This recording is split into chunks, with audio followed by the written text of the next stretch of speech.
নমস্কার, সবাই কেমন আছো? সন্ধ্যার সময় তো পেটের মধ্যে গুড়গুড় করে।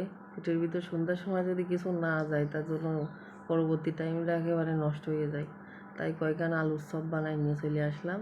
সেইরাম স্বাদ হয়েছে আর সেইরাম চেহারা হয়েছে। এবার রান্না করব। রাত্রের রান্না আজকে বৃষ্টি হয়েছে, তাই দেখি বৃষ্টির রেসিপি তৈরি করব। আর সাথে আছে একজন আত্মীয়র জন্যে একটু স্পেশাল কিছু করা যায় কি না।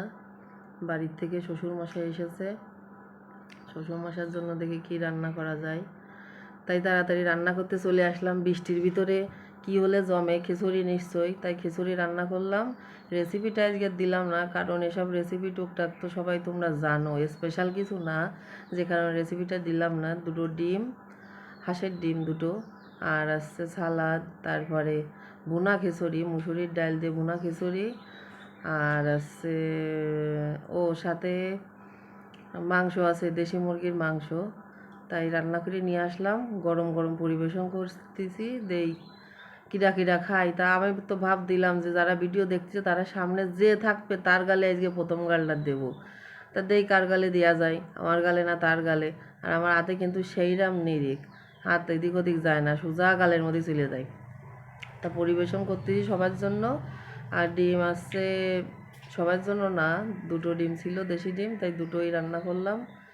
তা শ্বশুরমশাইকে জন্য দুটো রান্না করলাম। শ্বশুরমশাই তো আগে খাক, আমরা নাই না খেলাম।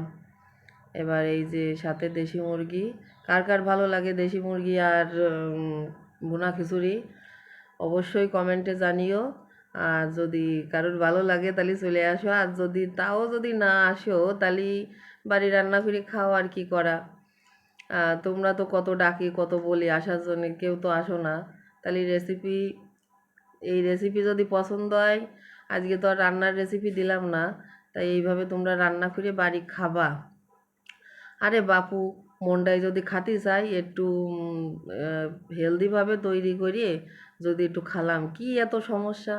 না খাই থাকলে কী হয় জানো, মনের মধ্যে সবসময় একটা না পাওয়া, যে একটা ব্যথা, এটা সবসময় থেকে যায়। এই জন্যে খাতে চাইলেই গালের যে জিব্বাটার একটু শান্তি মাঝে মাঝে করার দরকার আছে। তো কেকটি বানা না করিয়ে খিচুড়ি এরকম করে রান্না করো বৃষ্টির দিনে, আর খাও। আর আমার একটু নেমন্তন্ন করে জানাইও। এই যে বললাম না শ্বশুরমশাই, এই যে সেই শ্বশুরমশাইও খাচ্ছে। তা বললাম শ্বশুরমশাইয়ের অনুমতি নিয়েই তার ভিডিও করলাম। তা সেও বলতেছে সেই স্বাদ হয়েছে। ভুনা খিচুড়ি নাকি তার খুব পছন্দ, তাই তার পছন্দ মতো ভুনা খিচুড়ি রান্না করলাম।